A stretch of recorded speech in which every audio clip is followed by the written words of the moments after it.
во интервју со една ваша изјава, велите ако нешто не одржи во живот, тогаш тоа е театарот. Си уште верувам сте со овој став? Да. Тоа само што тоа е малце стесната се изјава, па извадена од контекст.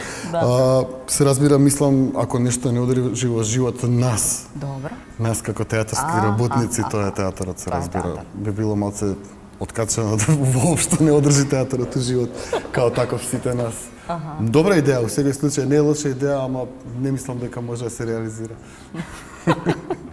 Единствениот начин за уметникот да го коментира општеството е преку неговата уметност. Не сметам дека треба да излезам на улица да се борам, зашто знам дека мојата борба ќе биде заборавена, а некој друг ќе профитира од мене. Уметникот останува оној кој што треба да го коментира општеството преку своите представи на сцена или преку се она што го работи, така ли? Уметникот има право да прави што сака. Добро. И секој има право да прави што сака. Тоа е мој став. Јас мислам така. Не велам дека така е. Друга приказна е што е тоа уметност и дали уопште сме ние уметници и дали уопште постои уметност како таква. Како и да е, тоа е сосема друга приказна, апропо ова конкретно, да, тоа е мој став, мислам дека во моментов живееме у време у кое што да излезеш на улица добро се плаќа. А јас си заработувам од други ствари, така да не гледам зашто би излегал на улица за да заработувам. Да. Во вашата биографија стои запишано вака, не знам дали сте го прочитале ова, вели учел 2 години фармација во Средното медицинско училиште. Потоа своето образование го довршил во САД, на 17 години не влегол во јунскиот конкурс за студиите по театарска режија на ФДУ, ама во септемврискиот му се посрекило, го примиле во класата на професорот Унковски. Така. Јас прашувам зошто средно фармација, од каде фармација во цела уметничка нишка на вашиот живот? Целата уметничка нишка, претпоставам не поврзуваш со сестра ми сега, па така, да. Принцип, и нашата тетка, в принцип никој друг не. Извини, и братучет ми, не сум луцу, нема везе. Имаме доста уметници, али сега да кажам, али откачено е, пошто в принцип се работи за втора генерација и не е нешто што е традиција во нашата фамилија како таква. В принцип, у нашата фамилија фармацеути се традиција. Така ли? А затоа средна фармација? Некако да, значи мајка ми е фармацеут, татко ми имаше фармацеутска компанија заедно со неговиот брат кој што е фармацеут, од негова страна тетка, дедо, баба, сите се фармацеути, така да традицијата во нашето семејство од едната страна е фармација. Предпоставувам, бев клинец и решив дека ја ќе станам тоа, али тие 2 години кога валја растеш нагло, насваќаш дека ствари не сакаш да го правиш тоа. И онда се појави таа варијанта дека тоа беа тие првите генерации што идевме као во Америка, 2 за 1, не знам што, немам појма, многу давно беше света. Како и да е, знам дека такви некои. А што запишавте средно во Америка? Ништо, најобично средно, тоа беше ние студентска размена, првите, значи она што сега е, не знам како се викаше, училиште на сега, да не правам реклами, како и да е. Небитно, значи јас бев една од тие првите генерации пред воопшто да започнат со нивно школување на кадри во Македонија, ги праќа као деца од Македонија праќа во Америка. Видите така, влегов ја во таа програма и отидов таму, завршив средно на 17 години, зашто кога отидов со кредитите од 2 години од фармација, фактички можев да го завршам, не требаше да идам на школа. Пошто они тогаш има кредит систем, ние се уште немавме милион оцени, бла. И така завршив на 17 средно таму, се вратив овде и решив дека ќе се бавам со театар. Фактички не. Јас сакав филм. Филм сакав. Ама немаше филм? Не, имаше филм, имаше све, меѓутоа некои малце попаметни, поискусни луѓе ме седна. Прво тргна да разговараат со мене дали стварно сакам да се бавам со ова. А навистина треба да се седне да се зборува дали стварно сакаш да се бавиш? Немам дали треба, мене ми беше ужасно глупо тоа моментот. Најверојатно сум изгледал на нив доста дрзок моментот, пошто стварно не ме занимаше што мислат. Јас сакав тоа, меѓутоа што е битно, ги послушав. Пошто јас сакав филм, и сите ми вика, меѓу другото и мојот тетин Иван Ивановски кој што е театарски критичар. Кога ми вика, слушај, филм можеш секогаш да снимиш, научи занат, научи театар, многу е полесно филм. И она тотално ми немаше логика во моментот, меѓутоа ајде викам, окей, ајде ќе пробам пошто 2 класи се. И да, не ме примио јуни, ме примио септември. У јуни ми рекоа дека сум премал, некако чудно за 2 месеци пораснав и септември не бе веќе мал, ме примио. Многу откачено на вистините. Да. Што научивте се од професорот Унковски? Па се и ништо. Се и ништо. Се и ништо, како и претпоставам било кој друг професор. Беше супер. Првите години и пол беше фантастично, затоа што беше тука со нас, ни раскажуваше и не внесе воопшто во светот на театарот. Ја имам историја со него многу одамна, која што претпоставувам тој ја нема со мене, затоа што јас израснав со таа историја. Затоа што мојата прва средба со било каков медиум беше во детското драмско студио при Македонска радио и телевизија. Еден од моите први проекти пред камера беше токму во Бушавата азбука на Слободан Мунковски. К е како буквата Н, само разиграна од едната страна. Така да тој чичко со симпатични бркови го познавам многу одамна, за да подоцна ми стане професор и ментор и човек кој што фактички ми отворил врата кон еден нов свет. Да. Точна информацијата дека во Драмски ја гледавте својата прва представа уште во 1982 година, сте рекли, или тоа се однесува на Драмски, John People Fox? Да, како не, да. Зошто се сеќавате на таа представа? Се сеќавам, името ми беше многу откачено и се сеќавам на тој пиратски брод, на колена, дади. Луда беше тоа, сеќавам, тоа ми е представка што ми останата усеќавање од дете. И појменам, после тоа цело време идам у театар. Тоа е прва на која што вистински се сеќавам. Аха. А неколку години подоцна и самиот се стапнале на сцена, исто така во Драмски. Точно така. Го игравте младиот Франц Кафка во Стапица. Да. И како беше тоа искуство? Па лудо, да супер. Да си актер. Значи, веќе не беше ново за мене, затоа што, како што кажав, работев во детско драмско студио, Софија Гогова Врчаковска, мора да ја споменеме тука.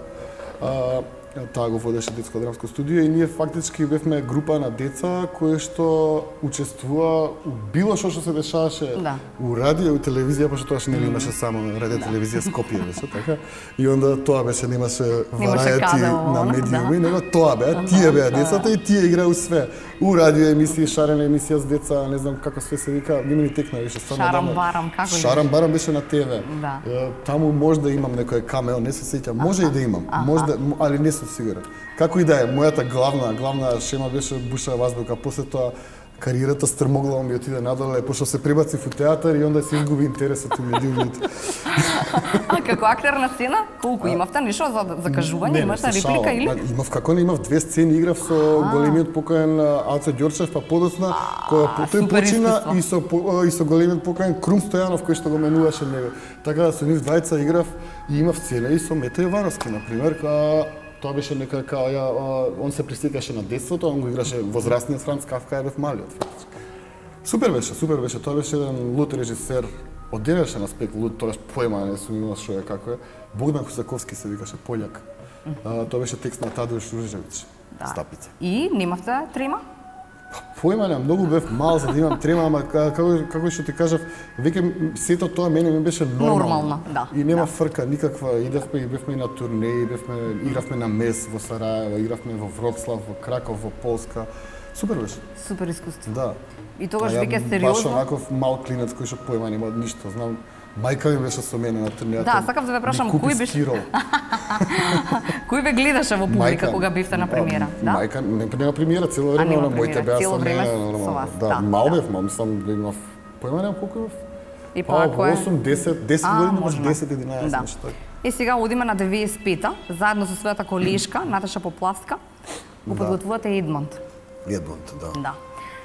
И морам да кажам дека не често среќавам нели уметници кои што знаат да кажат се онака баш искрено. Велите од денешен аспект мислам дека немавме поим што правиме. Иако представата имаш околу 25 изведби, не е сјајно, но за деби и не е лошо. Да. Убаво е да си признаеш дека стварно немам поима што правам. Идејата моја во животот е дека секој ден морам да се подобрам, така. И работам на себе цело време и се обидувам уместо да се фалам себе си и да викам еј браво, ова добро го направи, гледам што сум сгрешил за да следниот пат тоа биде подобро. Тоа ми е нека филозофија во животот, така се обидувам да станам подобар човек, претпоставувам. Така да, апсолутно. И каков беше процесот на создавање? На вистина врска немавте или мислевте дека се знаете? Како ти кажам, значи јас сум имал 18 години. Значи ова беше втора година на факултет. Така не викам дека кога си клинец не знаеш ништо, ама имаш хаос во глава, така? И ти можда имаш некои паметни идеи. Али стигнеш до реализација, особено кога немаш искуство, пошто театар пред се е искуство, значи ова е занат. Затоа и преска кога спомнав за уметност, не е уметност, тоа е занат, тоа е кондураџиски занат, значи треба да знаеш како да направиш кондурата. Така ова има кажано мојот професор Горан Стефановски многу одамна, јас се согласувам со себе за тоа. Наташа како беше, како се однесуваше заедно? Бевме тогаш полетни млади клинци, она мислам неколку години постара од мене, како и да и поискусна, она више имаше некој факултет завршено, како и да е. Ја бев тотално налажен на нека нова драматургија која што моментот се создаваше нааму натаму, на факултет сите се стално нешто умислени уметници, помрачиме нешто, поема не знам зашто е тоа така, али ете така е, сите сакаат да се облакаат. Какво е помрачим?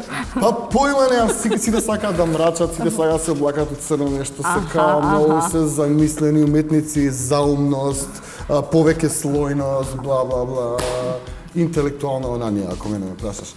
Сам себе се вгојувам во тоа. Како и да е, нели, растеш и зрееш и сваѓаш дека се прават глупости. Во тој контекст го кажувам и ова. Меѓутоа, па има и интересни страни. Например, јас сеќавам дека тоаш се уште немав ни компјутер, значи го добив текстов од некаде. Добро. Едмонд, нов текст од Дејид Манет, не се сеќавам од каде го добив, како и да е. Го имав у хард копи и го земав на рука го преведов цело. Значи преводот на текстот е мој. И онда го работевме у прва као вежби на академија. Супер преведовме, сите добија 10, ја добив 9 само. Поздрав, професора.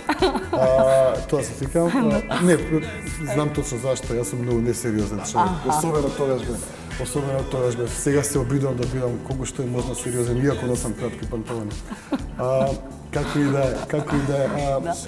Значи, добро поминавте таму. Да, го преведовме текстот, да, свативме дека принципно е лудило текст и сакаме да го правиме. Да го ставите на сцена. Да. И онда, значи тоа беше лудо време, значи немаше конкурси, немаше тоа сега чекај ти со кој се знаеш она, него едноставно идеш, чукаш на врата и влагаш, ако бидеш супер. Да. И така као две луди млади деца, Наташа и ја отидовме во одмената, директор беше Лјубо Петрушевски, ако не се лажам. Здраво, ние сме студенти, сакаме да работиме представа. Која представа? Оваа представа. Превод имате и имаме. Подела имате, а ние веќе разговаравме, пошто се познававме со доста супер екипа има таму, баш онака остар екипа. Провери го кастингот, да не го редам, али мислам, како ти кажам, најдобрите од најдобрите игра во таа представа. Тоа беше сигурно. И ништо, ете, стартавме, правевме представата, одлично исполнено, тоа беше прва вистинска главна улога на Тони Михайловски, ако не се лажам. И играше цела плејада на македонски народен театар, мислам, буквално сите актери од постарата генерација. Истото, например, еден куриозитет, ако те интересира, е тоа што тоа му е прва сценографија и плакат на Душан Дракалски, например, кој што подоцна отиде во маркетинг и сега бе прилично успешен таму. И сега кога сме кај маркетинг, како вие влиговте во маркетинг? Ете така, Душан Дракалски викна во еден момент на досада и невработеност. Не, баш така. И до 2007, зошто толку време? Па неш како, се обидувавте да најдете друга замена за својата? Се разочарав. Се разочарав малку од сето она што се случуваше во тие некои години. Не конкретно од некого или од некоја ситуација, него едноставно бев период од животот кај што поише ме занимаваат други ствари. У театар сметав дека не ги добив правите шанси и онда реков дај малку да се оладам. И не знам, седев дома, буквално седев дома, правев музика, се правев други ствари и онда дуле. Сега некој случај, ајде да отидов таму, да. Нема везе, имав ја некои издати претходно уште 2-3 пати као со маркетинг, пошто мислев дека е интересно да го истражам и тоа поле.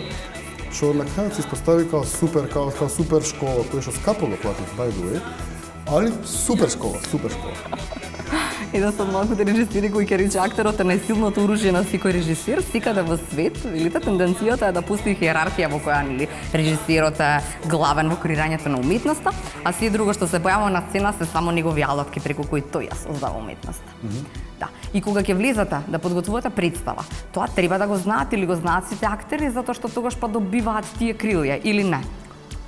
Зависи од процесот. Во принцип, јас сум многу отворен со моите актери. Значи, за мене лудо да дојдам на прва проба и да кажам, дечки, ова ќе го правиме, не, главен си. Добро. Тоа е така, значи, така се поставени нештата секако. Начинот на комуникација и оној однос кој што ќе го имаме ние лично, се разбира дека не мора да има таа хиерархија и воопшто тој тип на авторитет.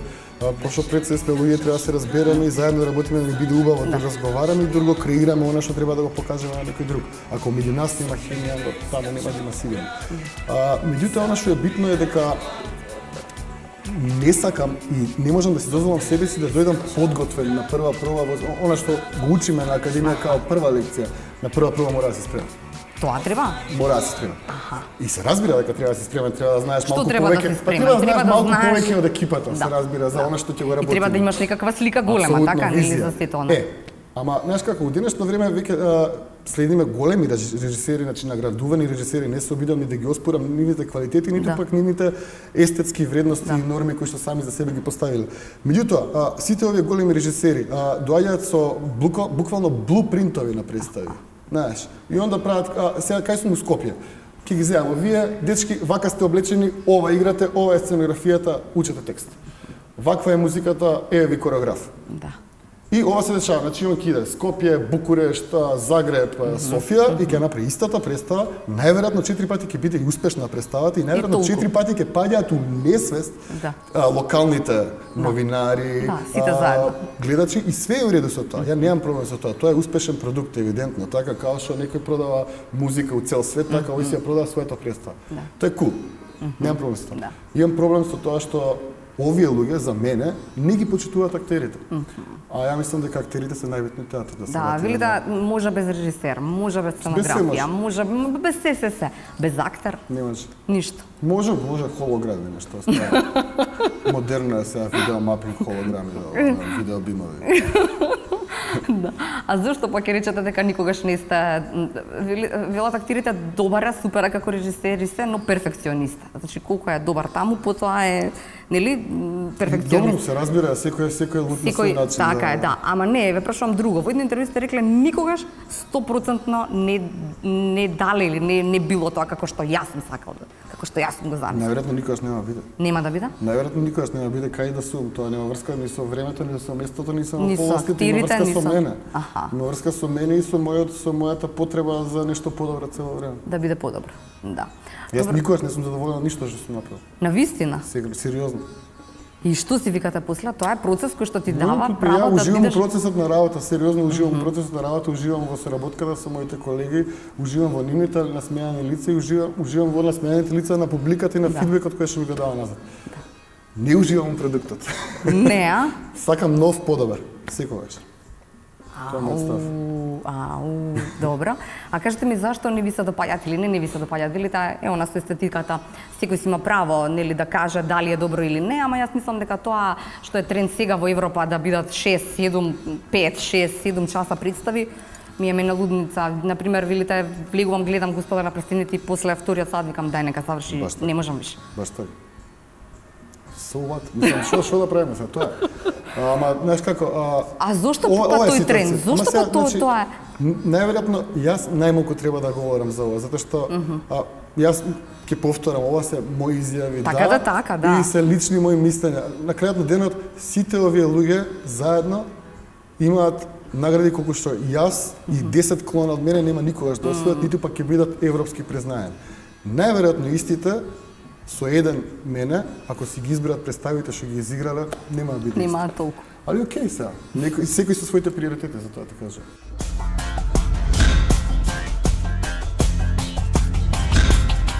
Останува на само дека имаме супер актери и дека најдобри во свет. Да? Апсолутно. Не е ова заради тоа што сте тука, заради тоа што што е она што ги дели нив од појма немам, од актерите во соседството, да речам. Што ги дели? Да. Например, за мене нашиот северен сосед се форма тотална и они цело време ми глумат некои шизици и цело време се исти, например. Тоа мене не ми е кул. Има некои наши актери кои што имаат тенденција да станат као нив и тоа не ми се свиѓа, меѓутоа се пак подобри и као такви се подобри.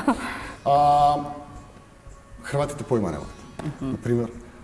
словенците се бават со сосема друг тип на театар. Да, они се бават со повеќе Спайдермени, они се Бетмени, Химени, Капетан Америка, летаат по сцена, свашта прават. Нашите глумци не се толку физички спремни дефинитивно.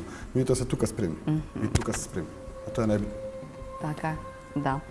А што правиме со драмски текстови? Во неколку интервјуа сте рекле, не знам што е, дали е до мрзата, дали е до ние дека не можеме да откриеме. Стана ли во Македонија едно тло каде што можете вие како режисери да изберете драмски текстови кои што е вака како не знам би сакал да го работам овој текст? Ситуацијата е следна моментов. Моја цело време. Велите колку што има актери добри, толку нема добри драмски текстови. Не знам, значи јас стварно познавам полно драмски писатели, тоа е чудното, тоа е симптоматичното. Не знам, можда они така зборат за моите представи, појмам се. Стварно, али не е ни битно. Она што е битно е дека јас сум у фаза, све што е напишано на македонски дека треба да се постои. На вистина? Да. Зошто така мислиш? Зашто не? Зашто да не? Мислам, зашто го поставуваме современиот австријски нов автор? Зошто? Зошто некој во Скопје да го знае новиот драмски писател од Салцбург? А не го знае од Ѓорче? Ја не викам дека тој од Салцбург е подобар или тој Ѓорче е подобар. Не е битно апсолутно. Мислам дека должност наша е да поставуваме македонски текстови, особено ако станува збор за 100% субвенционирана култура која што во моментов е случај. Да. Знаеш како пошто ние еве ти конкретен пример. Се шалтам од тема на тема, али не е битно, значи апропо македонски текстови, само што завршив со премиера во Драмскиот театар. Се работи за текстот Атена со пенис на Александар Русјаков. Значи македонска произведба. Буџетот за оваа представа, кој што можете да го проверите во Министерството за култура, беше 1.250.000 денари. Македонски нов текст, произведба, македонски режисер, македонски сценограф, македонски костими, актери од ансамбл без гости, значи комплетно македонски проект затворен во 1.250.000 денари. Проверете ги буџетите на странските режисери кои што поставуваат странски текстови во Македонија. Проверете ги. И после нека дојде нека ми збори за патриотизам. Добро. Немате рецепт за правење кит представа, ово сте го рекле многу пати. Едноставно кога правам представи се обидувам да размислувам како најобичен гледач, велите. Не се обидувам да покажам колку сум паметен. Ако јас си поминувам добро, претпоставувам дека тоа е добра представа. Значи тоа е рецепт. Па не е рецепт, тоа сум ја. Не е рецепт, сам сега како да ти кажам. Да, ама добро функционира. Па мене ми функционира. Значи ја знаеш како работиме и едно време више престанувам да зборам и седнувам у публика и малце се повлекувам поназад и се обидувам да се абстрахирам од све што се дешава претходно и да се понашам као гледач. Регулар гледач, значи она просечен гледач кој што дошло у театар и сега ќе се обиде да забори на се на 2 сата. И има периоди кога сакам да се јакнам главата од земја, пошто не работи. Како да ти кажам, не работи, седам и не работи. Не е добро, не е смешно, ништо не ми е уреду. И онда нели работиш како да стане тоа добро. И во еден момент кога ќе седам и ќе почнам да се смеам као идиот, знам дека и тоа е тоа. Тоа е тоа. Да. Тоа функционира. Ама се од оние кои што никогаш нема да ми се случи, велите да речам, да имав подобри глумци, ќе беше ова. Па не, ама знаеш како стално можеш да имаш оправдание. Види, знаеш, ме зезнаа со сценографија, костимите ми каснеа, па малце време имав за проби, па мал буџет, као што ја малце пред малку нели се жалев, така. Меѓутоа, мојата жалба беше за сосема нешто друго, како нема оправдание. Нема оправдание, значи мораш да застанеш за она што си го направил. Сега сум повторно контрадикторен апропо она што го кажав дека никогаш не сум задоволен од она што сум го направил. Ма добро, мора да стоиш некаде за тоа што си го направил. Мора да стоиш, значи кога нешто ќе излезе, така кога си ти спремен да го покажеш, тоа е тоа. И сега, знаеш како, види ми ја мајцава, ама стара ми е, малце ми е скината. Зашо ти ја покажувам онда? Или ако сакам, види ја мајцава стара е скината е ваква ми е. Топе. Знаеш, мислам, све на начинот на кој што ќе го представиш тоа. Велите, тоа се плачковци, тие режисери кои што викаат дека ако има подобри глумци ќе беше подобра представа, се плачковци. Па, нема не само режисери, значи сите луѓе кои што бараат изговори во животот и кои што покажуваат со прст кон некој друг за своите сопствени неуспеси се плачковци де факто, мислам, сега нема што тука. Не кажем ја ништо паметно, не сум Шопенхауер овде, само кажем улични работи. А колку во театарот воопшто овде во Македонија луѓето го делат ставот ваш дека во ова време барам театарот треба да е пред се забава, а потоа уметност? Никој најверојатно. Најверојатно никој. Сте спореле, сте разговарале? Не сум зборел, стварно не сум зборел, у принцип да бидам искрен во последно време и многу малку комуникација имам со театарскиот свет во Македонија. Зошто? Као последица на повеќе причини. Пред се можете да претпоставите кој све, значи прво многу се работи. Значи сите работиме многу и навистина немаме време за приватно дружење. Кога работиме заедно проект, тогаш многу се дружиме. Кога ќе престанува и таа дружба и onda се гледаме можеби следната година. Мене ми е забава. Значи и мислам дека нешто е финтот. Пак ќе се вратам на она што ја во задње време го блебетам цело време пред се негде у приватни разговори, пошто не толку често излагам јавно. Кога државата 100% те субвенционира и не бара од тебе никаков отчет за она што го правиш. За тоа што си го сработил? Значи ти имаш одговорност да ги потрошиш тие пари соодветно и да се обидеш да донесеш некој да го види твоето дело. Кој е поентата да ги потрошиш парите ако те разбираат двајца у публика? И најверојатно никогаш нема да се повтори делото. Ја не разбирам. Ја немам проблем. Треба да се прават такви милион представи. Да. На прашањето што е тоа што ќе ја освести македонската публика дека треба да оди во театар, вие се одговор ако освестиш барем еден човек, тогаш не завршиле работа, тој човек потоа ќе освести некој друг. Да. Во принцип, ние во моментот имаме борба за преживување на театарот во Македонија. Си уште сте совестна? Значи борбата за преживување, види, значи како борбата за преживување е од публика, да. Значи ситуацијата е следна. Мојот став дека за да преживееме дека мора да има публика у театар се должи на самата публика. Значи што сакам да кажам дека ако нема публиката, ние нема да постоиме. Значи, ние евидентно постоиме во оваа држава затоа што сме мала, менаџибилна држава која што и у најлош случај и у најголема криза има пари за да подржи 15 театри евидентно. Така, пошто у секоја криза ние си течат буџети, се прават представи, продукција, имаме продукција лудило, така, све е ред. Знаеш како, свето супер. Да видиме колку луѓе ја гледаат таа продукција. Тоа е многу битно за мене, ако веќе сме решиле да инвестираме толку многу, знаеш. Пошто вака ми се као фрлени пари малци, искрено. Да. 20 години заедно со PMG.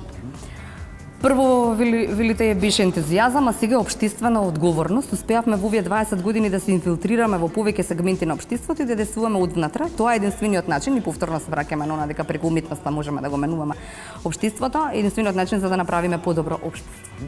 Остануваме така, таму. Апсолутно, да, до смрт. Да. А си уште купувате плочи, си уште мама е крива за тоа, си уште... Плочи пристанав да купувам. Да, мајка ми е крива за тоа, мајка ми купуваше плочи за секој роден ден и воопшто, за било што ќе беше, идевме у Југотон и ги купувавме сите нови изданија. Сите што ви се допаѓа? Не само мене, значи она се разбира дека она го правеше повеќето од изборот и најверојатно како таква ми наметнала некој музички. Да, некој али да, правци. Ама како и да е, значи тие влијанија се многу битни до ден денеска, знам да се наврата на некои тие плочи, дури некои нифи чудни како такви. И да ги ставам, да ги слушам и да се насмеам или да се потсетам на некоја сеќавање. Како и да е, тоа имало сериозно големо влијание во мојот развиток како личност и воопшто во мојата љубов кон музиката како така. Така. На тема филм и повторно искрен, вашиот прв обид во Скопје ремикс и велите вака.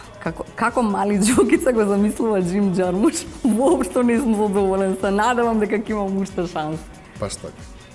Баш така, се надевам дека ќе имам уште шанси. И кога гледавте прв пат филмот, што тоа? Ужас.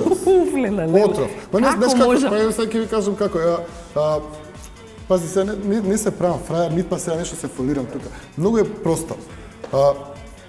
Цел живот сакам да снимам филм, ти кажав, сакам да се упишам на филмска режија и не се, значи, пројде све, поминаа години.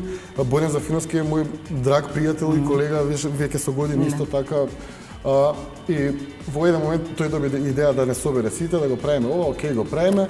Вика и ти да правиш филм. Ја викам, баш ќе правам филм. Шо ќе правам? Не знам.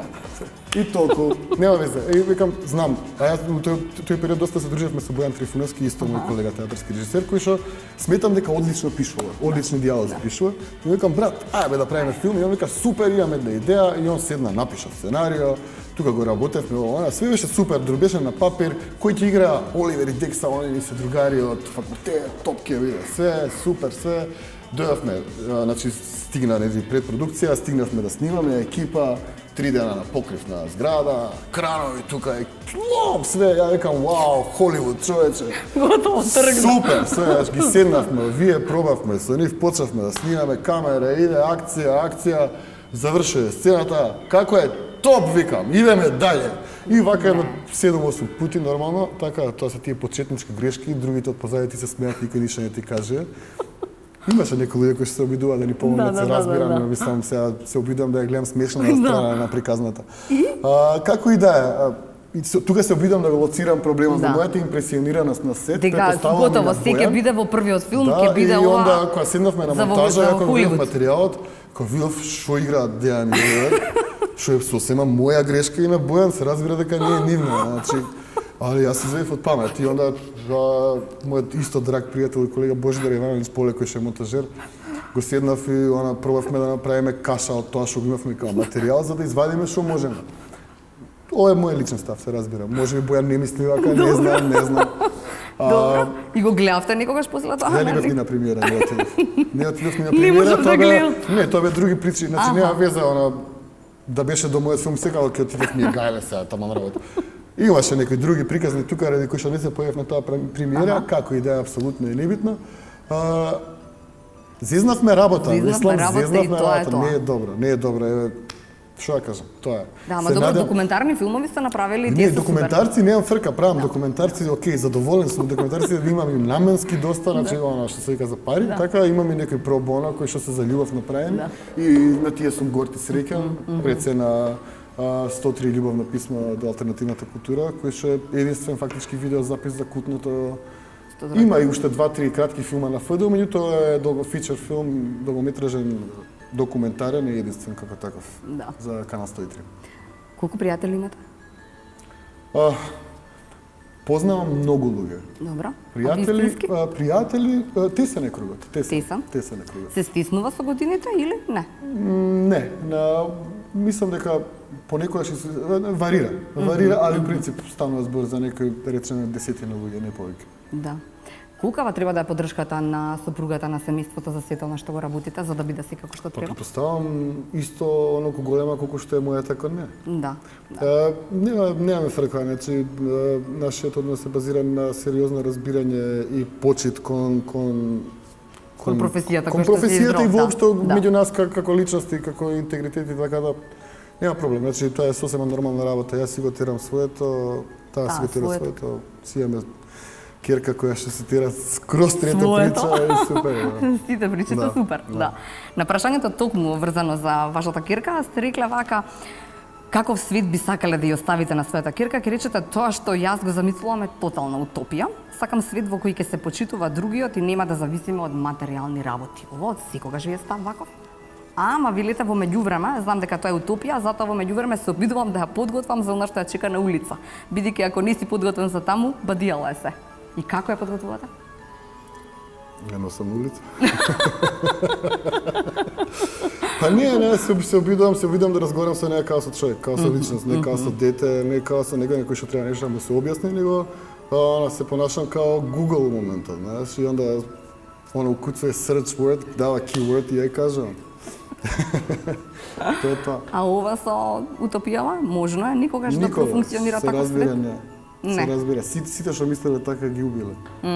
Баш така. Да.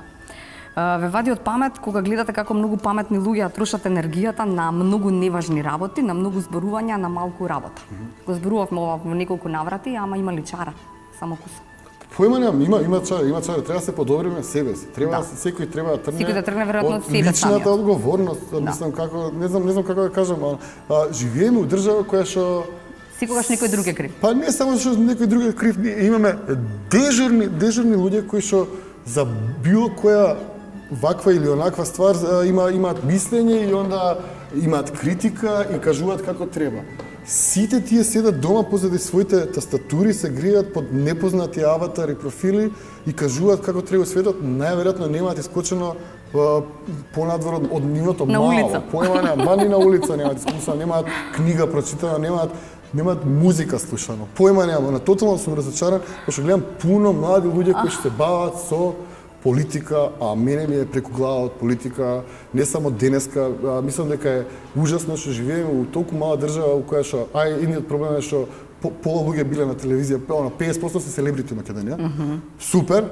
Али од тие 50%, 49% се политичари. Тука ми се повреќа искрено од секој од нив индивидуално. Значи, секој политичар во Македонија треба да си ја врши својата работа, тоа е да ја води државата, што сака нека прави. Негова работа не ме занимаат, значи, нивните методи. Се разбира се, да не бидам погрешно сватен, не фашизам, така, така. Али, значи, само сакам да се работа, неќу да гледам на телевизија и неќу вие новинарите цело време да зборите за нив. Како ви значи, сакам да зборите, не сакам со мене да зборите, јас сум небитен, сакам да зборите со глумците од мојата екипа.